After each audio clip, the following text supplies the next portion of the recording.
They bout to look at the shit that I'm on, why don't we get in topic? Crew looking like Pentatonics, locked in, recording in tropics. In the East Bay 3, big Bronzy B, way good, he working on optics. Thought biz while smoking exotics, we lit, never thought about it. Just live out the look at the shit that I'm on, why don't we get in topics? Sitting way back, all black, I'm talking, feeling like Shaq, I weigh my options. In the East Bay 3, big Bronzy B, way good, he working on optics. Thought biz while smoking exotics, it's saucy, all the projects, it's saucy. What's up? It's been a long time. RCR Presents MSD Sports, and we back at it in episode number 32. My name is Sam, also known as YBK. We got Mikey over here, and we got Camden over here. And let's go, Mikey, introduce yourself, Mikey, introduce yourself. What's good, y'all? In case you forgot, it's your boy, Michael John, coming to you from the 02135. We out of Beantown. It's a little heavy in the city right now, but that's all right. Episode number 32. We back in it. MSD Sports, baby. Yes, sir. Camden, what's up? What's going on? You know what it is. It's your boy, Mystical Paradise, a.k.a. Camden Lee. And you know that we are back. The greatest trio ever assembled. MSD Sports. It's been a minute. You know what I mean? We've had some stuff going on. People have been doing some work. People have been doing some traveling. People are going to be doing some traveling. We actually have something coming up in the next month. You know what I mean? A little celebration on the 18th of June. So, you know what I mean? We just been trying to do our thing, trying to make it popping. But other than that, we are back. YBK. Yes, sir. Camden Lee, episode 32. What's going on? What are we doing? Not gonna lie, when we did these intros, I was nervous because it's been a while. So it's good to be back. You know what I'm saying? It's like, it feels back. You know, it feels like a teleported back, but it's like, that was kind of nervous. But let's go, episode number 32, guys. Agenda. I mean, Camden said it all. It was. The catching up was part of the agenda, but I feel like Camden said it all. So we're gonna have to go right to the meat of it, everybody. We got NBA catching up to do, because the last time I remember we talked about in the podcast was when the Lakers were still in the playoffs, guys. So a lot of catching up to do in the NBA, and we're gonna talk about NBA playoff rounds, predictions, and talks, and NBA, everybody.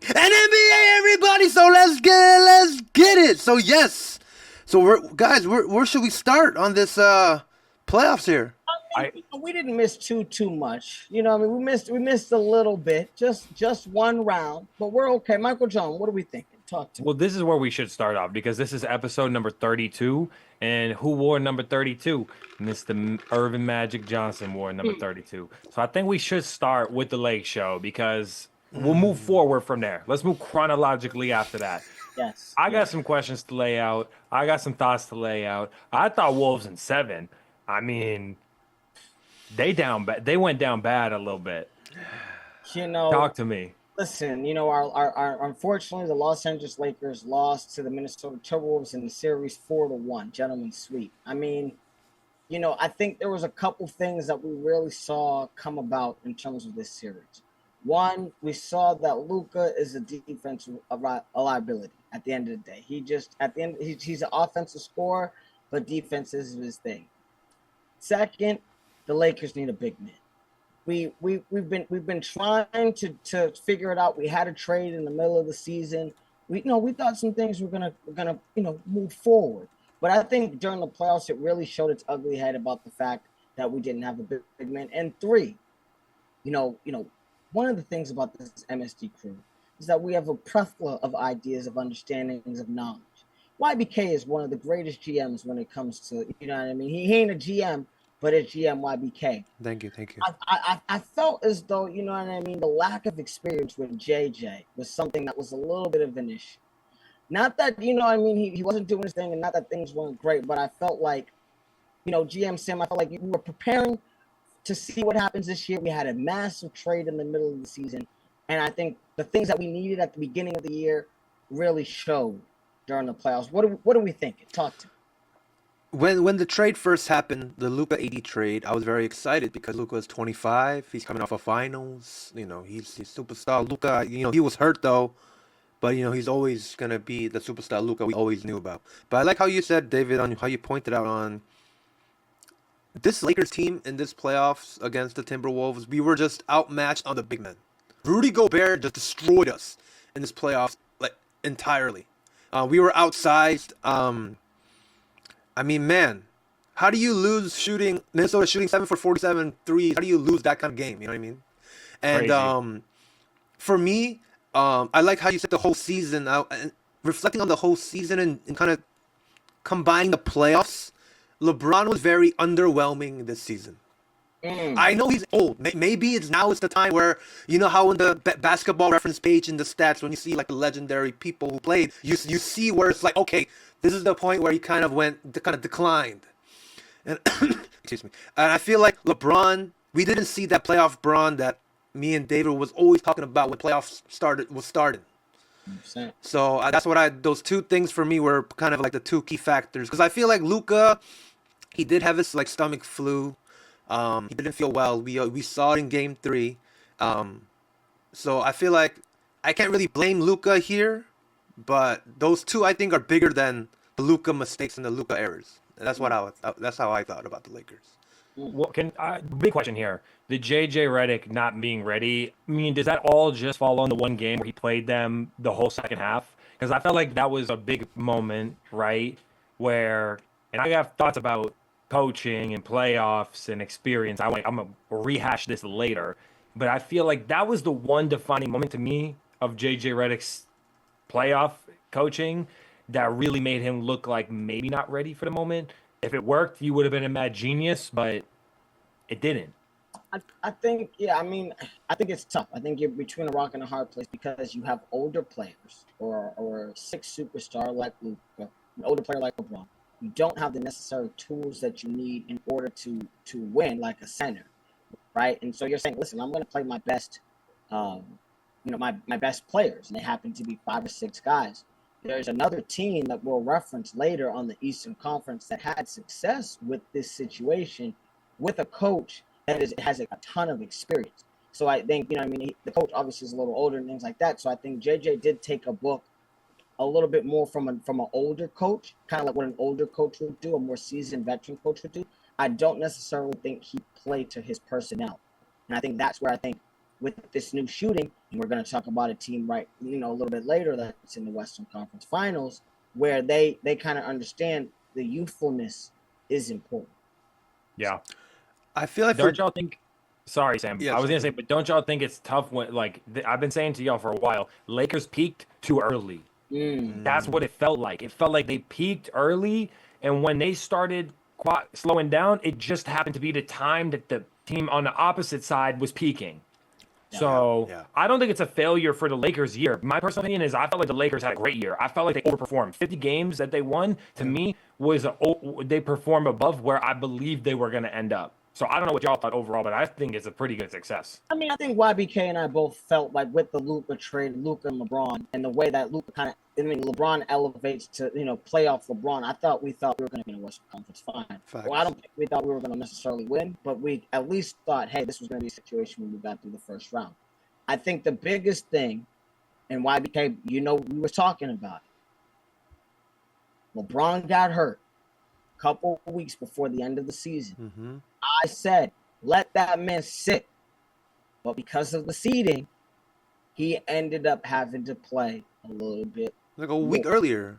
Exactly. Yeah. So I think there's a lot of things. USA basketball and the Olympics doesn't help. You'll see that later in the episode as we talk about some of the star players and how that situation unfolded. So I think it was, there's a lot of things going against us, but LeBron is definitely aging. That's one thing we do know.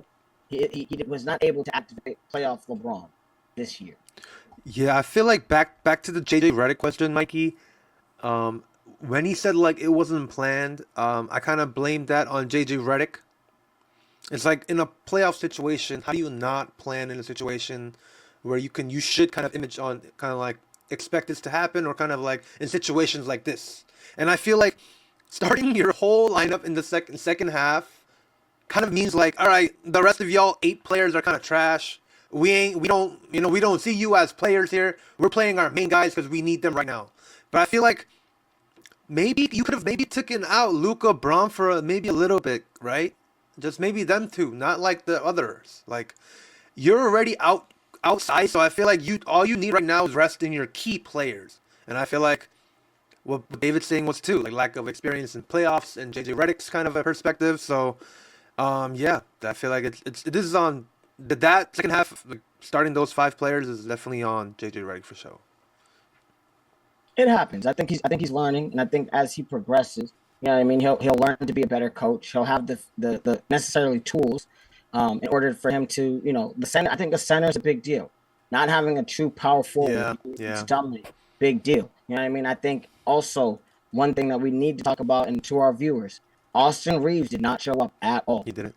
And where was Dalton Connect? So, you know what I mean, hopefully with the year progressing, guys will get a little bit more. We'll see some offseason moves.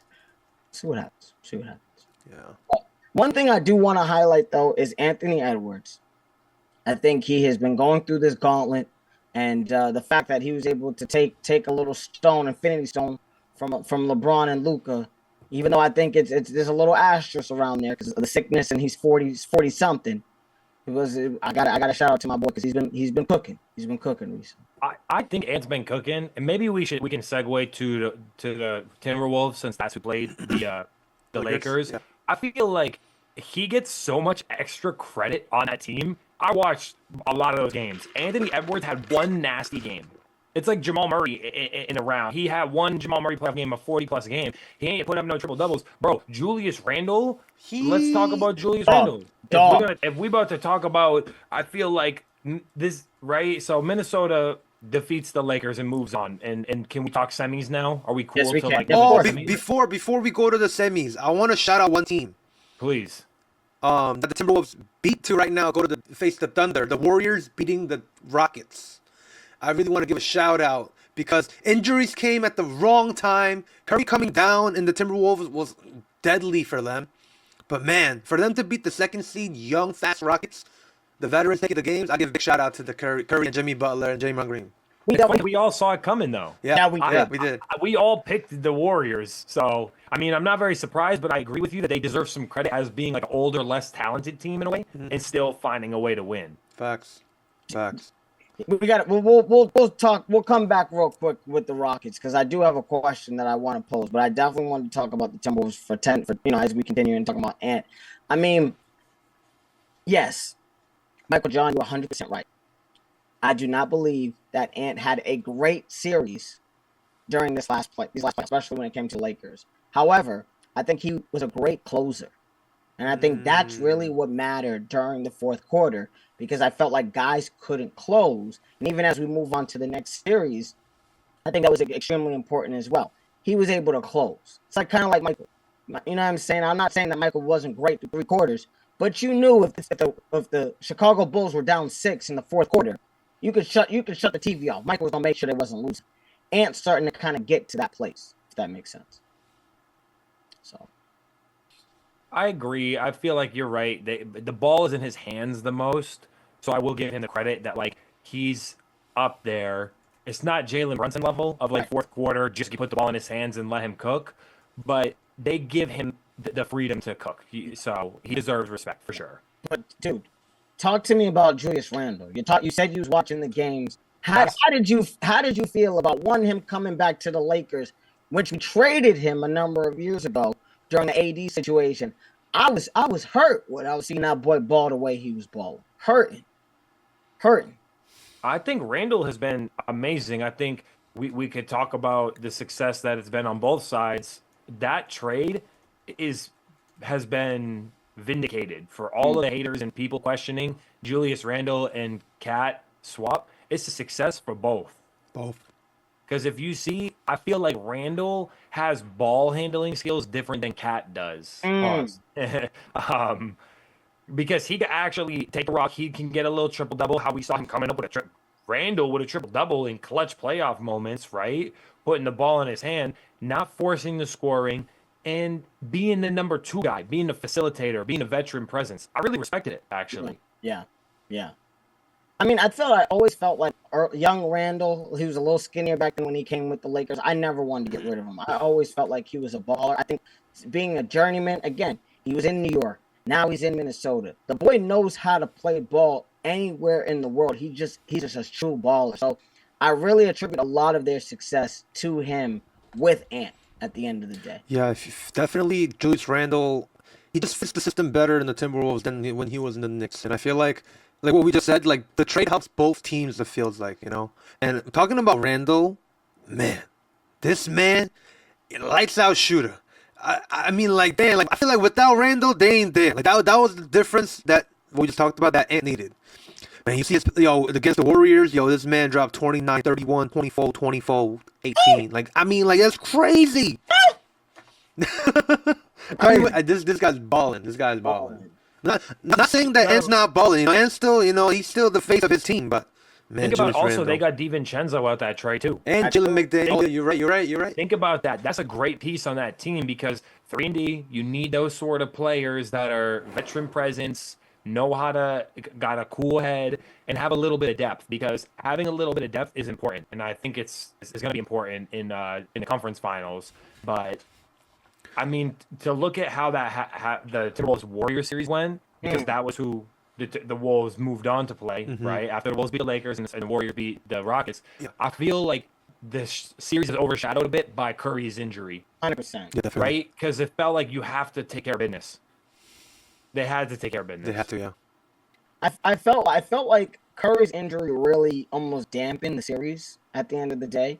You knew as soon as he went down, there was kind of no chance when it came to Warriors. I mean, I appreciate Jimmy, and I do definitely want to say Kuminga had his moments. You know what I mean? But I just felt as though, when it came to those two twin towers with Randall and Gobert, I think it was too much for the small ball Warriors, especially without the GOAT. You know what I mean? The greatest shooter of all time, Steph Curry. I mean, even like the Twin Towers, like Jaden McDaniels having himself a great playoff run as well, because he's a long, lengthy guy, and we even saw David in the Lakers series. Like he was just so impactful for that team, and he making these threes. Like I'm like, damn, like what do you think you are? The kind of like things I would say, like because I'll be shocked, like wow, Jaden McDaniels is like he's shooting them. He a little KD who he finished. That's what he looked like. Yeah. A smaller version, like a little bit smaller version of KD, but I'm like, oh, he be finishing at the rim, but he lengthy. Y'all remember last year when we good. We got Jaden McDaniels. We're good. We got Jaden McDaniels over here. That's real. I feel like the positions of each Timberwolves team, like they kind of know their part. Like even like Nas Reed coming from the bench, like shooting them threes out of nowhere. Talked about DiVincenzo coming in, like they all know what they're doing, and they all like kind of like are proud of it, of what they're doing too. So it's like I feel like it's working on all cylinders for the Timberwolves right now. They didn't need another big dude like Cat. Like Nas Reed is nasty. Yeah, You got Gobert. yeah. You got Jaden McDaniels and Randall ain't small. Yeah, Randall's power forward. Yeah, Exactly. And then you got a little Mike Conley presence in there, right? Too. So it's like I have a it's big crazy. question. I forget that he's in that team. Yes, Mike he Conley. I have a question for you guys. Yeah. In an era, right, where a lot of these teams are going more small ball or medium-sized players, like we have with Houston and the Oklahoma City Thunder, do you think the big man is still vital to an organization winning a championship? Last year it was Porzingis. This year we got a couple guys in the Timfold. Do we feel like the big man still means we're winning an NBA championship? Twin Towers, right? I mean, if you look at OKC too, they have Chet Holmgren and Hartenstein. Yep. And it's interesting when you put both of them on the floor. The counter to the big guys is the small ball, but if the big guys is athletic and can stretch, then that's nasty. Yeah. That's an issue. Porzingis, you talked about last year. Yeah, where was he this year? It's exactly what led to, it had a huge effect. So we'll get to that, but I think it was a perfect analogy that you made. Yeah. Yeah. I'm sorry, YBK, what were you saying? Yeah, I was just saying, I feel like, the center is definitely a pivotal part in your team. Like, as we just talked about, like, look at the Lakers. Like, I thought they had enough firepower, but they were just so outsized, and they just died in the big man area. But that's what we were missing. And I feel like even Luka, when he was in the Mavs, for them to go to the finals, they had some good big men. Like, Derek Lively is definitely not a Jackson Hayes, right?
it's like a different, way different comparisons. You can't compare those two. They big traded men. for Daniel Gafford and PJ Washington too. Yeah. Yeah. So think about that. It's like how Luca is less of a liability when you got these a big ass team and you got Kyrie as well there. Yeah. It's not you're not as much as of a liability. So Mm, I Rudy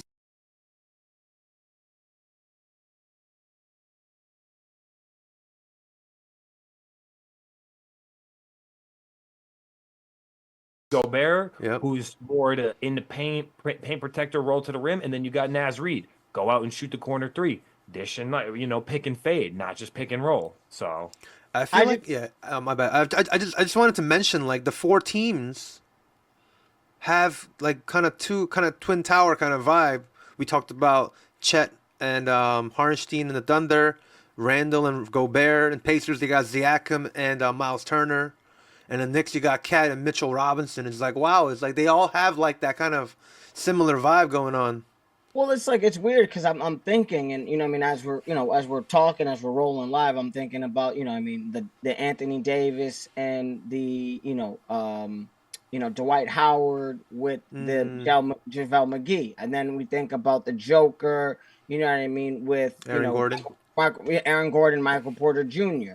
Then I think about Porzingis, Al Horford, and you know what I mean. Even Williams, who was doing something before they ended up trading him and getting Porzingis. So it's like, all these guys. I mean, a lot of these teams over the last couple years, who have won championships, they've had about three guys or two and a half guys Oh, that big have been guy. over that 6'10". You know what I'm saying? Either that 6'10", 6'9", 7 feet who could really do damage. For You know what I sure. mean? At some point in the in the paint. So it's interesting. It's interesting. Guys, how do we feel, right? How do we feel about this Thunder situation? How are we Mm. feeling about OKC right now? You know what I mean? They were able to beat the Grizzlies. They swept them. That wasn't that big of a situation. And then they moved on to another series that was a little bit more difficult. Um, do we feel like, my boy, SGA has kind of shown that he has some playoff understanding, or you know what I mean, through that first, and second round, or what's up? Are we still kind of still seems a little up in the air? I think the jury's still out. That's my opinion. I Mm, watched and like I see the headlines like SGA drops 30. Okay, 9 of 24 shooting on some Jason Tatum BS. Like okay, like I'm not like particularly impressed right here. Not saying that he can't finish and can't win. Listen, 7 games with the champion from 2 years before, no shame. That's what I think. There's no shame in that. Honestly, Denver should have won that series. Yeah, mm. I agree. They had a chance. So I don't know. I don't know if SGA can carry him himself. I think he needs a little help because the games they win, Jalen Williams is Yo. playing Robin. Yeah.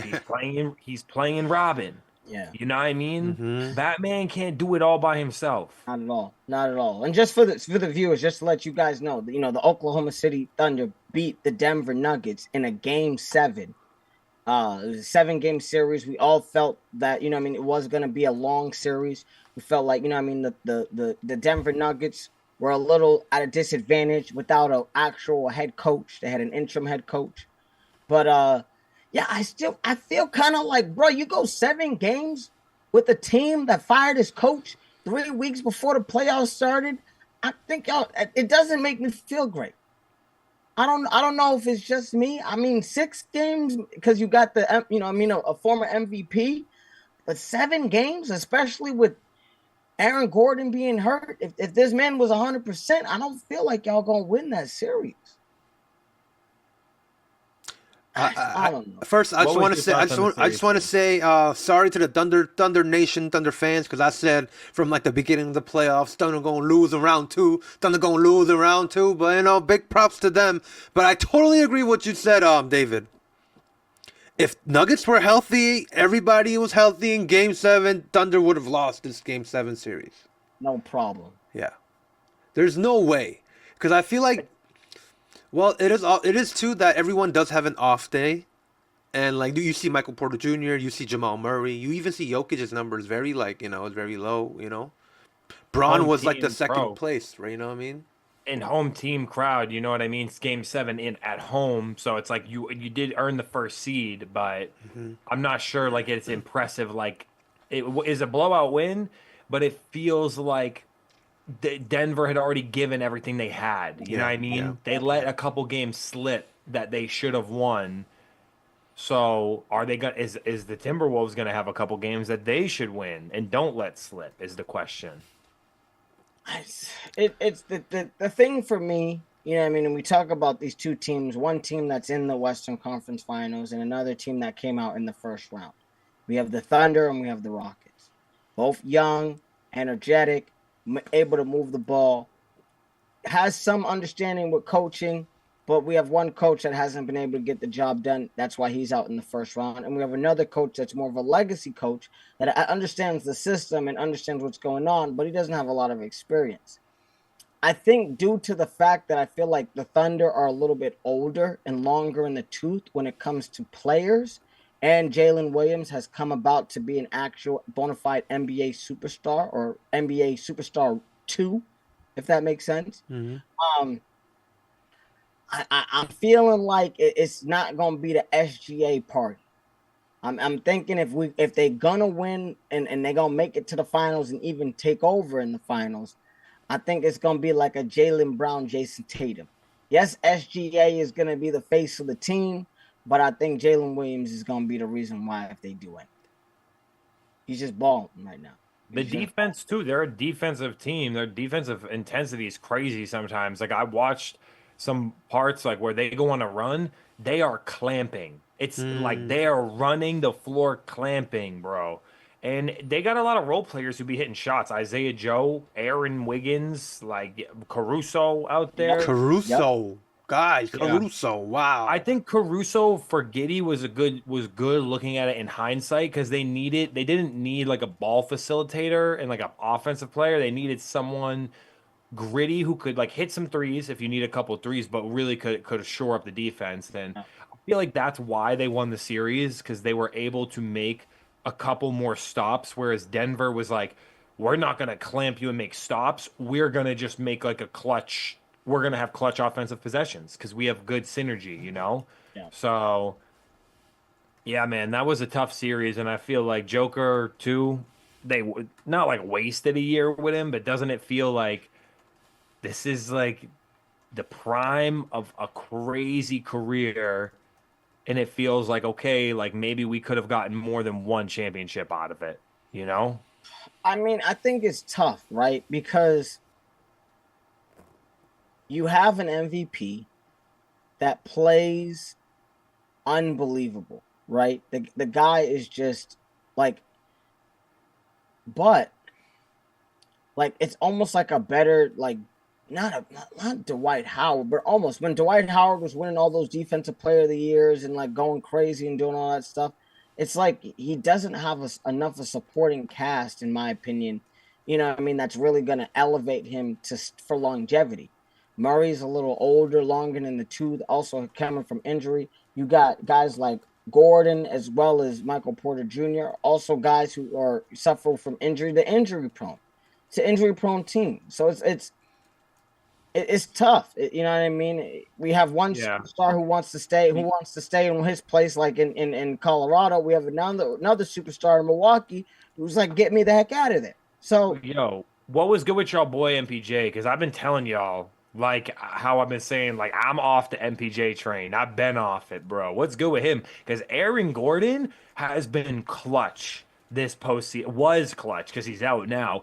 That boy really worked on his jump shot, and he was clutch 2 buzzer beaters, bro.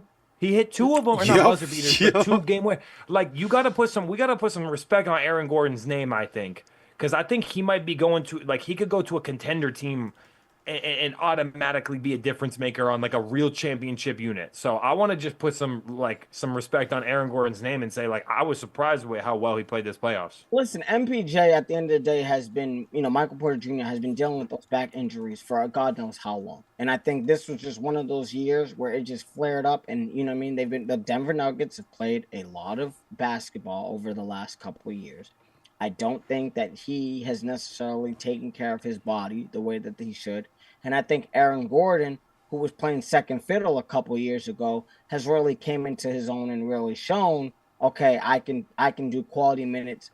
I can play these things. But then we see again, Muggs can't last. Muggs be driving 60 on the freeway, chilling. As soon as they pop it, say, I need you to drive 90 for at least a couple, a couple hours, pop a tire. Make it make sense to me.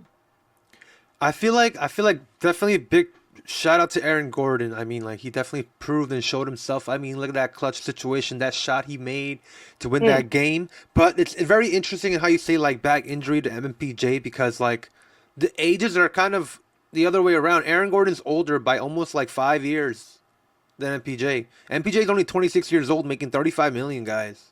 Crazy. And for him to perform that low, and like, come on, like, that money is like you're not equaling the value of your salary here, MPJ. And I feel like the Nuggets are kind of trapped because he has 2 more years with them, and he's getting paid that much money too. But Aaron Gordon, though, for that 31-year-old, damn, what a season you had, and big props to you. I know I don't usually play GM. I usually let that with the GMYBK, but I would have shipped MPJ after that championship. As soon as they won, I got top dollar for that mug. I would have sent him on his merry way, because at least I would have been a little bit younger, keep some younger studs around Joker, so that we could keep running it back. But yeah, I feel like he signed the extension after they won, I think. Yeah. So that's the thing. When all vibes were high, they just signed MPJ for a big max contract. Yeah. He's got talent, but I feel like the story of this series to me was similar to last year for the Denver Nuggets. They ran out of gas. They went 7 games with the Clippers. Oklahoma City's the youngest team in the league by average age, and they swept. They were resting, and that was the biggest difference in my opinion. Yeah. So that's kind of where I mean, I have no more thoughts on that series, and that's the West that we talked about for the semis there. I mean, unless y'all have some closing thoughts, I'd love to hear, I'd love to talk about Cleveland and Indiana first. We'll leave New York, Boston for last. I just want to say it's very interesting because OKC sweeps the Memphis Grizzlies game 1, has that whole time resting, whereas Denver battles Clippers to game 7. But wow, big props to Jokic. Please come to the Lakers. Thank you. Tripping. But yeah, I'm ready to go to the East. Let's get it. Listen, there's some big money. East was crazy, guys. Yo, bro, when I tell you, I loved watching the Eastern Conference games. The West was kind of underwhelming to me. I felt like even watching a little bit of this game before we got on, on the pod today, I was like, it was getting kind of slow. The Eastern Conference, bro, all them games was lit. And we did all right. We kind of knew what was going to happen depending on the situation, you know what I'm saying? But we got to start with Cleveland. Listen, Mike, you was talking about Cleveland all year. You want to start it off? Well, how you feel about this series? It was a quick sweep, nothing crazy against the Heat. You know the Heat. 5 games. Oh, for the first round. Yeah. First series for Cleveland. Listen, you know the Heat of bums. You know what I'm saying? I mean, nothing special there. There was nothing special about that. They just did their business. Then we what? Then we'll go for the first round. Just let them know. Then we had a nice little gentleman sweep. Again, you know what I mean? The Pacers versus the Bucks. Oh yeah. Do we want to? Can we talk about something real quick? That was a close game, though, guys. It was some close games. What's going on with Tyrese Halliburton? Y'all tell me. Run back. Yo, run the tapes, y'all. Run the tapes of me talking about Hallie all year, right? Please. Listen. Number one, number one, shout out to my boy, because if it's snowing, I'm going. Tyrese Halliburton. Wow. My boy was going crazy. Crazy. In this conference, we have a cameo. Hey, we have a visitor. Hey, What's up? She heard Hallie. She heard Hallie. She had to come running, bro. She was like, bro, told y'all. I hear his told y'all. name. I've been telling y'all, bro. You heard how he said, gotta keep pushing. Here's the thing. Listen, Tyrese Halliburton's daddy comes on the court when they beat Giannis in the gentleman's sweep, coming up to that mug like, boy, don't be talking about my son and da-da-da-da-da. Bro, how y'all feel about this man getting banned? Can't see his son playing for the whole playoffs. I think it was just a smart thing to do. I think they want to avoid the drama. And Giannis was crashing out. Remember we was talking about how Giannis was crashing out at the end of that, yes, bro? he was. He really was crashing. I would crash out too if I was that nice. And that's He dropped almost triple-double that game. I think he did almost, and then he was like, what the heck? It's like, do you know who I am? That's funny. Yeah. But yeah, Cavaliers, not the Cavaliers, what am I saying? Oh, yeah, that Pacers series, gentleman's sweep. Very close game in game 5, but yeah, Pacers were a better team. We wasn't that surprised. I think, Sam, you might have I picked said Bucks. I said Bucks. 7. And say, yeah. I felt like you knew it was close. And me and David, I think you went with, I think I did Pacers in 6 or something. I didn't think it would be 5. I thought they would win for sure. Yeah, I think we both said because we felt that because Dame's not playing, that we were going to pick Tyrese. That was that was the biggest thing. And I just felt like. I think so, yep. Yeah, with Dame being hurt, I felt like it was something where I wasn't too worried about it at the end of the day. Knicks and Pistons was not interesting. Was that not a little fun? Seeing a little bit of that. I think Detroit kind of did their thing a little bit. I mean, we talked about Detroit being a young team, kind of getting their footing. But dude, Jalen Brunson is nice, man. Is it just me? Is it just me, or is this little nigga kind of nice? I feel like he's like SGA in the East, just a little. He's shiftier, but he a free throw merchant for sure. But it works at the end of the game. It really works, and he can hit his threes in the fourth quarter. I'm shocked.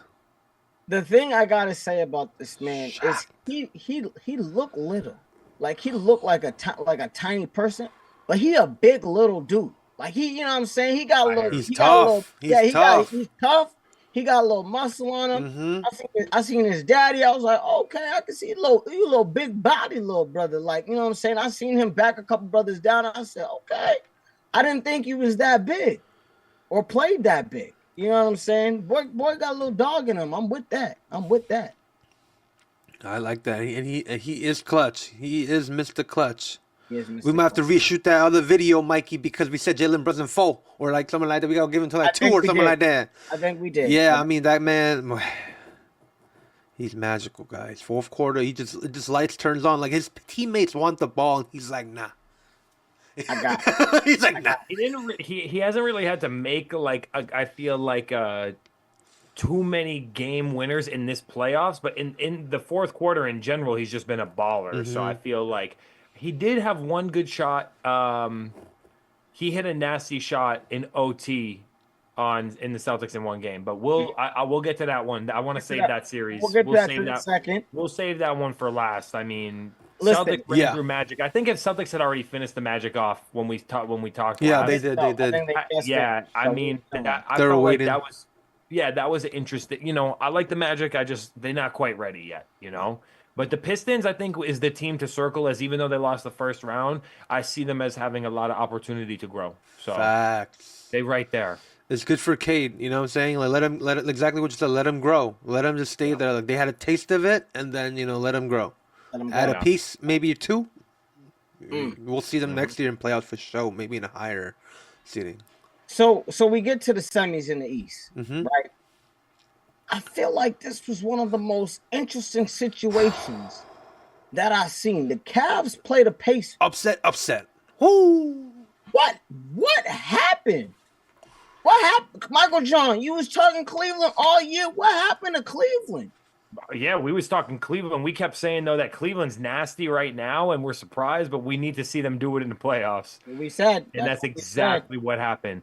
I think the problem is that you ran the Donovan Mitchell train as far as you could ride it. They did. He can't do it by himself, and they perform better when they move in the ball, when the team is moving.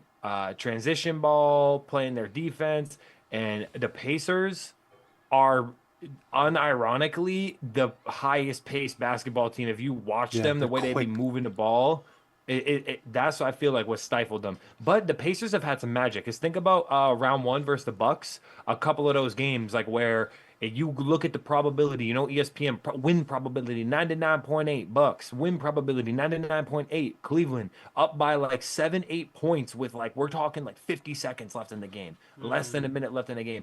Both series they pulled some craziness out, and I feel like that was the biggest difference to me for the Pacers. Like in the playoffs, if you're a good team, you finna win one or two outright, wire to wire. I'm gonna win one or two games. It's those close ones. How does it?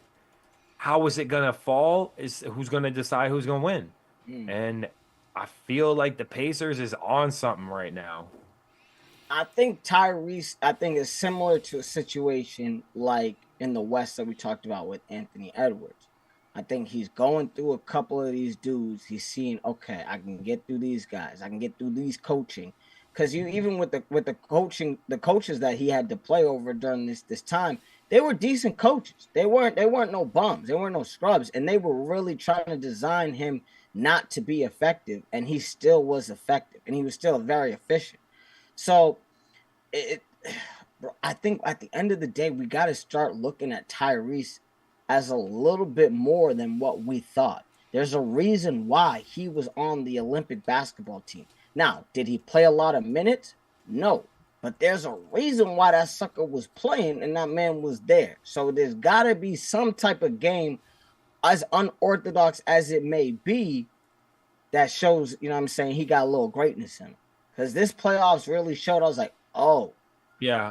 Can I tell y'all something? Yeah. Remind me of like Patrick Mahomes in his first 2 years was putting up crazy 4,550 yards, 50 touchdowns. Okay, cool. Allie could average 25 and 12, or he could average 19 and 9 and be a better game facilitator, and y'all are actually winning. Like, you don't need, for me, it's like it don't have to always be the flashy numbers. And I think that that's what people was looking for, and why this year somehow Halliburton is getting voted by all the NBA players as the most or overrated player. Overrated, yeah. That's cool.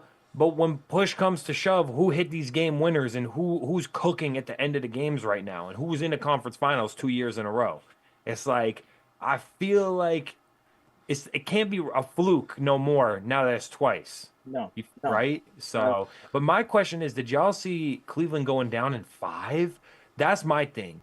I thought Cleveland would lose this series. To be honest with you, I really did think Cleveland was going to lose this series. I thought Indiana in 6 or 7 was more likely.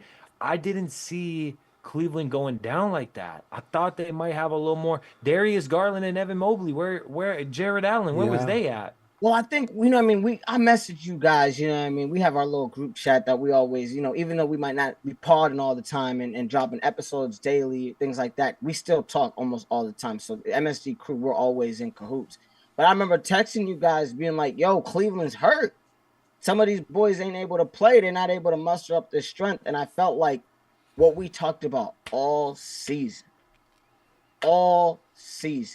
Cleveland was a regular season team.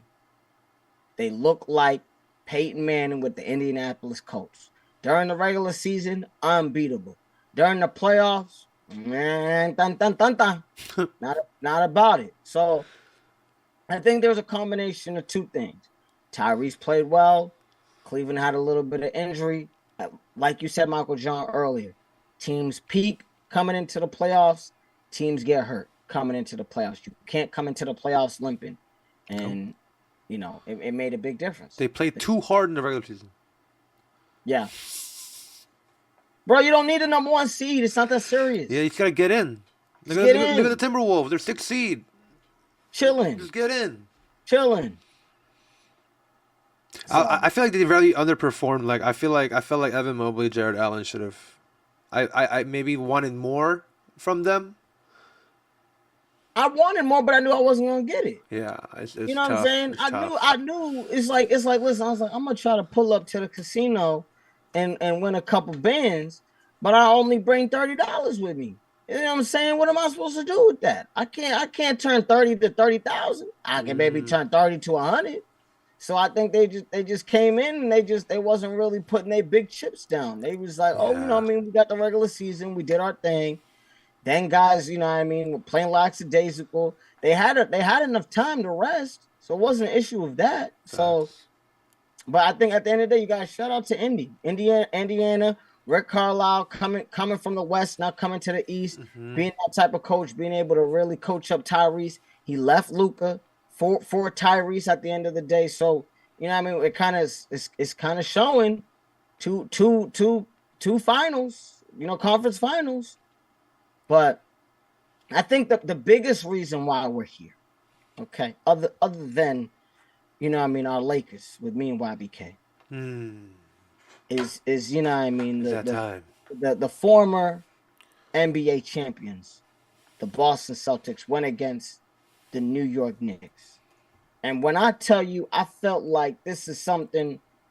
There was a lot of storylines, okay? Because us being, Michael John and myself being from Massachusetts, we understand New York, but there's a little bit of a rivalry in Mm-hmm. all areas. Yep. And we love YBK, even though he's from New York. That's why we got a little brotherhood, East Coast side. But that doesn't mean that we don't have our differences. Michael John, do you want to talk about this series? If you had to sum it up in 2 words, what would be your kind of affirmation or situation when it came to the situation? Well, for one, the overarching feeling after this series as a Celtics fan is like heartbreak. Not because of losing the series, like that's fine. You can't win a championship every year. And we've been successful for a long time. It feels weird not being in the conference finals because we've been there like 6 out of 8 years. So it's like, wait, we're not in the conference finals. I think really this series is overshadowed by Jason Tatum tearing his Achilles. Mm. That's the biggest. That's one. That's Tatum. We talked about in our bench cut start right. Start bench cut. Tatum, Jokic, SGA. Oh yeah, SGA. We Yeah. was talking about health and how that's important in Tatum, and what do you know? That's like very sad at this point in his Yeah. career. It's a really that's for one. Two, this series was lost because the Celtics reverted to not the Celtics of last year, but years past. Giving up 20-point leads in game 1 and 2 when you're at home, it's just you ain't gonna come back from that. They probably would have won the series even with Jason Tatum's injury if they win one of those 2 games, or if they win both for sure. Yep, definitely. It's just it's the old Celtics. That's what it was. I think this Celtics team was a bit beat up. I think that this was the lingering effects of a long season last year where everyone poured their whole heart into it, right? Hauser's twisting his ankle in the first round, barely has any minutes, can't hit shots when he comes in. Porzingis has long COVID, lingering COVID, it turns out. That's what it's been this whole year. Yeah. That's what Brad Stevens said. Lingering virus or whatever, you know what I mean? Whatever they call it. Because that boy looked terrible this postseason. Terrible. Al Horford's getting old. Jaylen Brown, it turns out the report comes out, he's been playing with a partially torn meniscus. That's why he was getting those injections in his knee. When we was reading those Wow, I reports in didn't know March that. about him getting injections in his knee and the knee beat up. They was out of gas. You know what I mean? So on the flip side, man, the series should be big respect to the Knicks for all of they've been spending like crazy, bro. They traded 5 first-round picks for Mikal Bridges and then traded Yep. Julius Randle and Dante DiVincenzo for Cat. Cat. But it's working. It's working, bro. So I mean, man, heartbreak as a Celtics fan for sure. Yeah, With I mean, Tatum, more so with Tatum. I don't even care that we lost the series as much as I feel like, man, Yeah, no that's- Tatum all next year is crazy. I mean, YBK, what do you feel about this? This series, like what you said, Boston, New York, the biggest rivalry of all sports. All starts from even I feel like even football too. Anything, in any cylinder. I feel like, but in this Knicks Celtics series, man, watching the Knicks win 2 away was crazy. And two things in this series, I can keep it short real quick for me here. Knicks defense was very impressive for me on how they were covering up each other, which was very impressive. And one player, we talked about Cat, but Mitchell Robinson. Mm. Man, good for him. I mean, he was injury prone for like the last 3 years. Backup center for Harnstein last year. You know what I mean? Kind of proved and kind of shined. Um, when opportunities risen, and I feel like those two things for me was very impressive for the Knicks guys. I feel like that's just impressive, guys. You saw how New York was turned up like Philly won a Super Bowl. I was like, wow, we've never seen I've never seen this before in my life almost. But yeah, I think props to them. I think coming off of last year, I think I mean you guys needed a victory, and I think you caught the Celtics at the right time, right place, right time. I think if we played Cleveland, it'd have been a very different situation. We'd be in the Eastern Conference Finals, but because we played the Knicks, Jalen Brunson taking a pay cut so that he's able to do all of this facilitating and getting his players on on this team. I think it was a big deal. I will say this. I felt as though Missoula, Coach Missoula for the Celtics, didn't really show his versatility. Huh. I felt as though over the last 2 years, he's been relying on the same guys. And instead of kind of earlier, even in the season or even earlier in the playoffs, instead of kind of letting the younger guys have a situation or have a moment, I think he relied too much heavily on his core six or core seven. And I think, it kind of reared its ugly head, especially when you're playing a team that's coached by Tom Thibodeau. You know what I mean? A guy who plays his guys hard, and these guys are coached well, knows defense, knows formations, all that good stuff. And then two, just with the loss of Tatum, I think it was really just a debilitating situation for everybody. So Yeah, can I tell you two moments that stand out for me from Joe Mazzulla? That's a learning moment. Game one, fourth quarter, bleeding, hemorrhaging, just throwing ISO ball threes up, bro. I know it's like this is what's got us here. This is what's got us here. Brother, call a timeout, man. All you got to do is call a timeout. Okay? We get it into overtime. They draw up this play where it's like, what are we drawing up for Tatum here? Or what are we drawing up for Brown here? Like, it's just like it doesn't. I'm not sure what these plays are, right? Okay, game two. They try to run that same play twice. Right, twice. Yeah. The one where Tatum was racing down the court. Remember, he at the end of the game, Tatum like does a little step, blows right by Mitchell Robinson for the dunk, and Missoula says after the game, we tried running the same play again because it just worked. Like, well, bro, like it's not like football. Like, you know what I mean? I ran for a 2-yard first down pickup. I'm gonna run for a 2-yard first round pickup again. It's different. You know what I mean? So I felt like those were two plays. And not only that, we didn't call a timeout for the last shot attempt in game two. Like we had a timeout. We could have called a timeout off of that one, set up a play, let someone run it. That's the difference to me. I felt like last year we saw that a little bit when it was close games in the conference finals versus Indiana. We called a little timeout. We ran the play. Even though it was a contested shot, you got a second to take a breath. I don't know, man. So I like Coach Mazzulla too. Deadpan. I like he's young. I like his attitude. I do think that Tom Thibodeau, who was an assistant coach for the Celtics when they won in 2008, I think that he showed a little bit more mettle in this situation. And I think that's where, at the end of the day, I think this is where we talk about coaches who have decided. We're talking about it earlier in the Western Conference. You have coaches who are long in the tooth and have understanding. Okay, this is what my guys can do, and I'm willing to ride on these guys, and they'll be able to deliver, like the New York Knicks. And then you got, on the off difference, you got JJ Redick with a struggling Lakers team that, that he can't rely on those guys, and he should have made more adjustments. Just a big difference. And I'm hoping Zula stays.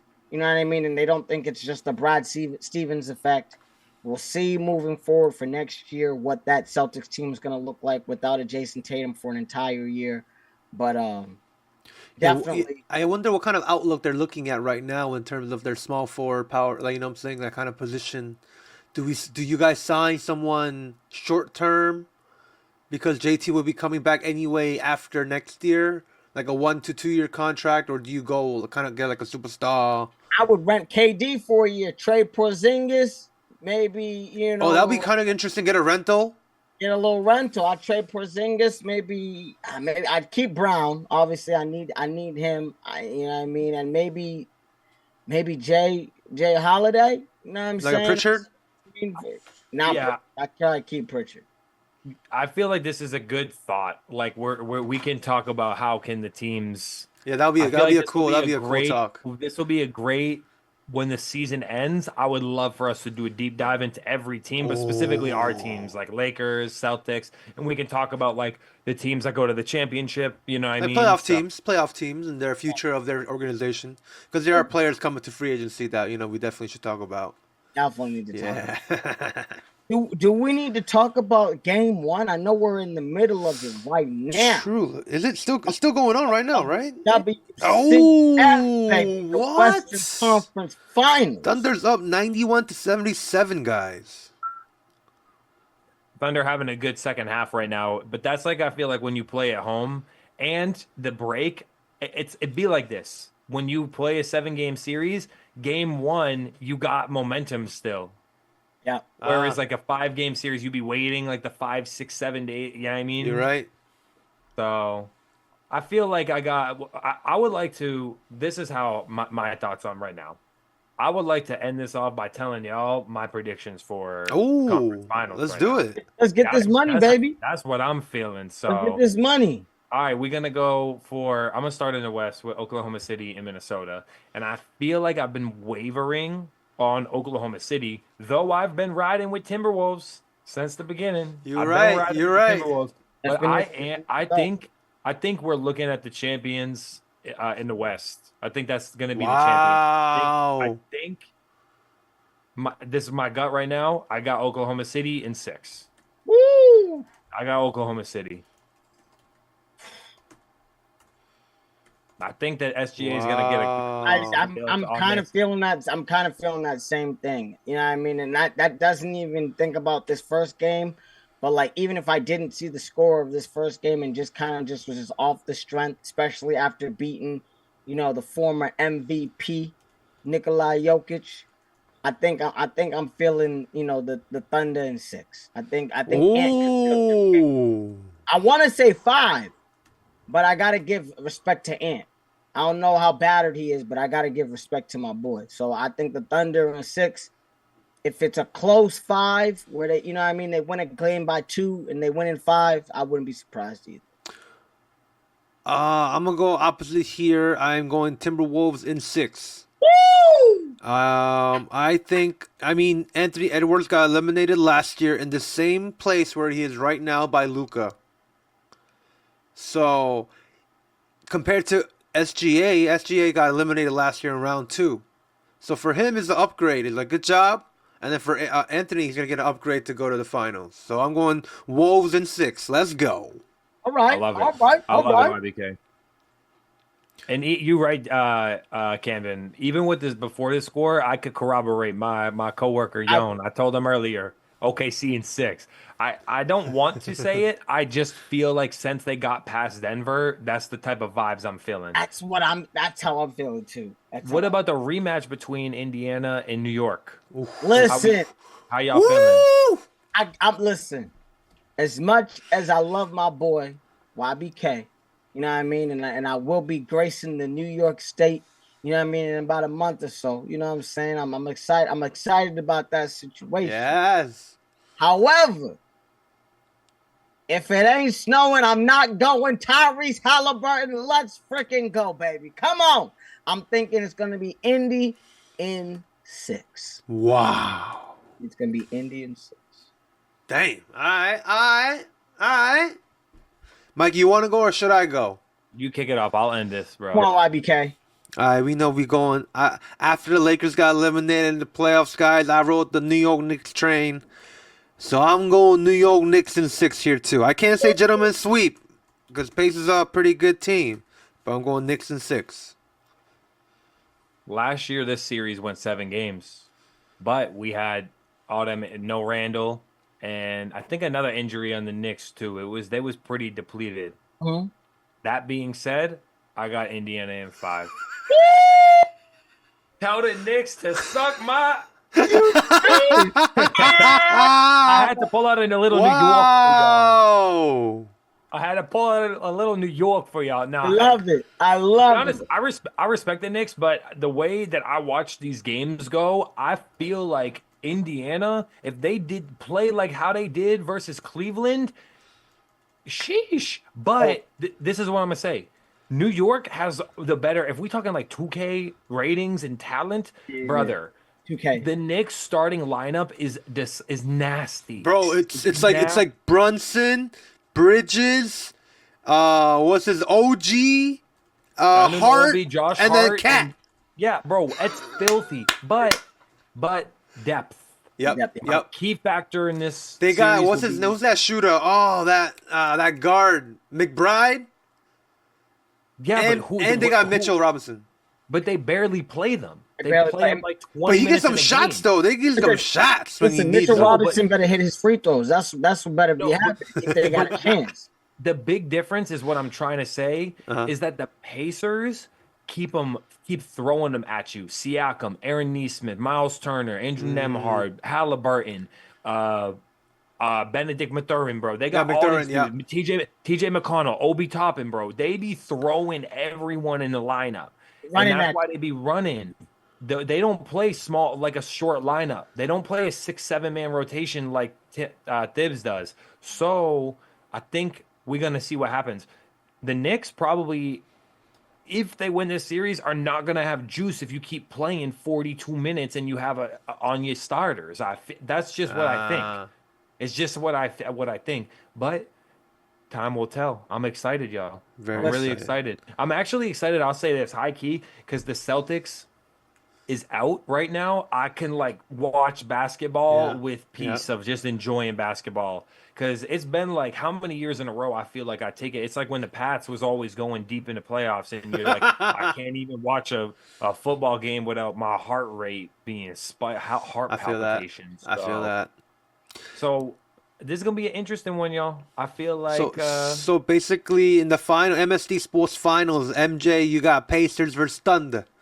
Same for Camden, he got Pacers versus Thunder, and YBK got Knicks versus Wolves. I kind of like that because it's like matchup. It's like the trade. It's like the trade of who got the best trade of the season. You know what I mean? Like, is it you or me? We're in the last step. You know. That's a good script, bro. Yeah. That's the script. YBK just unlocked the script right quick. Now back. I would prefer Knicks versus Wolves, actually. Even though I said Pacers Thunder is what my prediction is, I would prefer Knicks Wolves. I think that would be fun. Storyline would be interesting. I think that would be fun. So someone new is getting a ring. I know. Somebody that's crazy. Bling, baby, bling, bling. Like the new generation now, it's like, taking over basketball, and it feels like, for us, it's like, we grown up watching Bron, KD, Steph, and like, now it's like, nah, we have to get used to these new up and coming. So it's pretty cool to see, though. Yep. Yes. Man, episode feels good to be back, bro. I know. We back in the building. Took a little bit of hiatus, a little vacation. Hiatus. I know we was in the middle of the NBA playoffs. We had to take a little second, but we're back, baby. We're back. I know my Celtics took a step back with this injury and the way they exited this year, but episode number 32, shout out my boy Kevin McHale. Boston Celtics legend, war number 32. Let him know. Kevin McHale. Shout out Kevin McHale. Boston Celtics legend.